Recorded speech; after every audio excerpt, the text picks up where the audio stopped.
Dictation start now.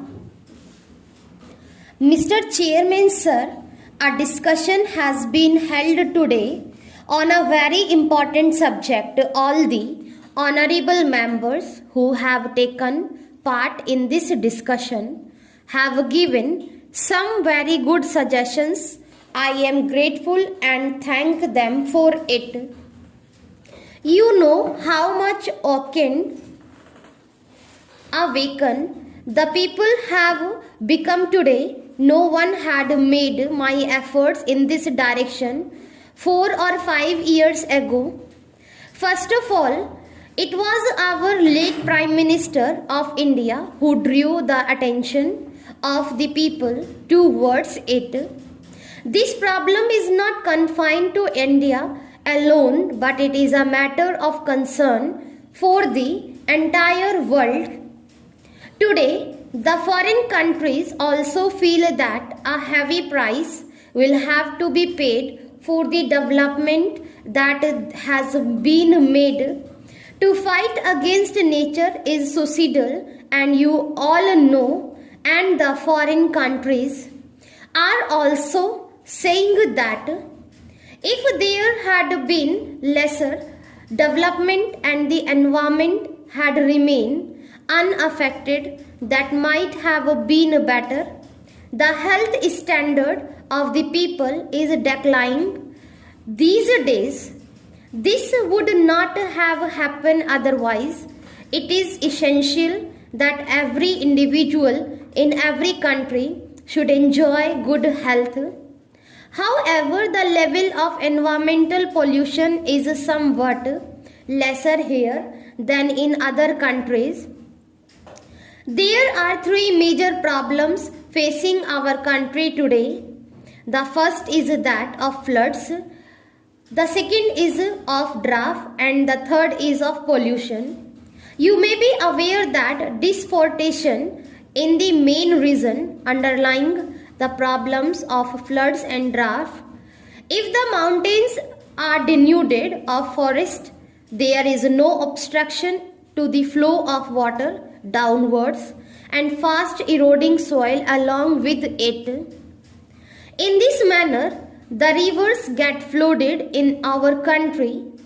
About our 4 crore hectares of land is flooded. On an average, on 1 crore hectare of land is flooded every year. In case of very heavy floods, 4 crore hectares of land may be flooded. However, on an average 1 crore hectares of land is affected by floods every year. The main reason underlying drought is the lack of greenery. You will notice that Gujarat, Rajasthan and several other states are often hit by drought. The main reason is that these areas are denuded of forest, trees are felled.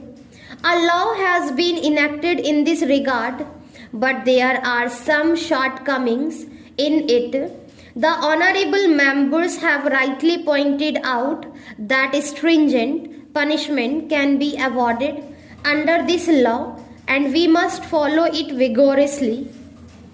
We would be considering this law soon and would make necessary amendments in it so that this law become as effective as the pollution law.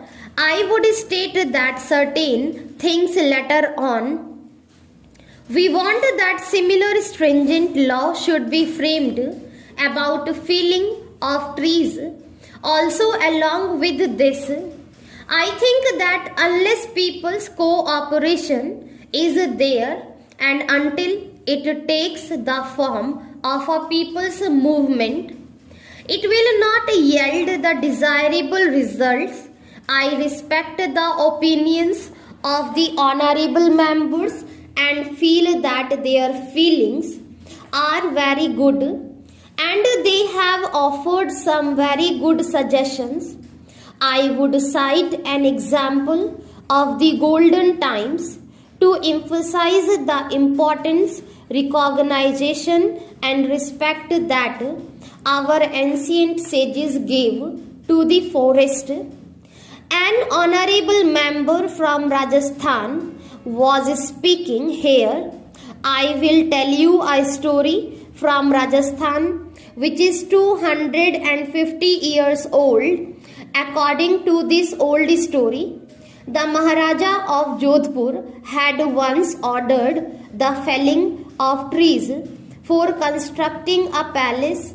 In those days, lime was used for the construction of buildings, but it was to be sectioned before it could be used, and wood was required for that purpose. When the king ordered the felling of trees, the servant replied that it would be difficult to find trees because there had been continuous famine for the past 4 or 5 years.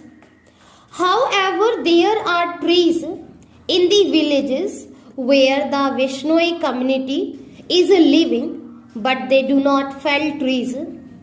It is against their religion because trees as well as human beings both have life in them, and such there is no difference between the two.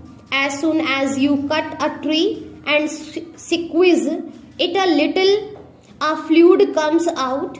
The fluid is similar to human blood.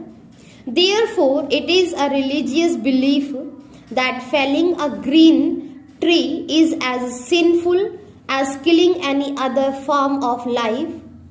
But the king ordered the trees to be cut and said that it hardly mattered that they are Vishnois. The servants reached there. As soon as they started cutting a tree, a woman came out and asked as to why they were felling the trees. The servants pleaded that they were only obeying the orders of the king. The woman made great efforts to stop that and said that cutting of trees was against her religion. Finally, to cut the long story short, the woman was put to death. When her 3 daughters came forward to offer resistance, they also met the same fate. Later, thousands of people assembled there. This happened in a village which is at a distance of 20 miles from Jodhpur.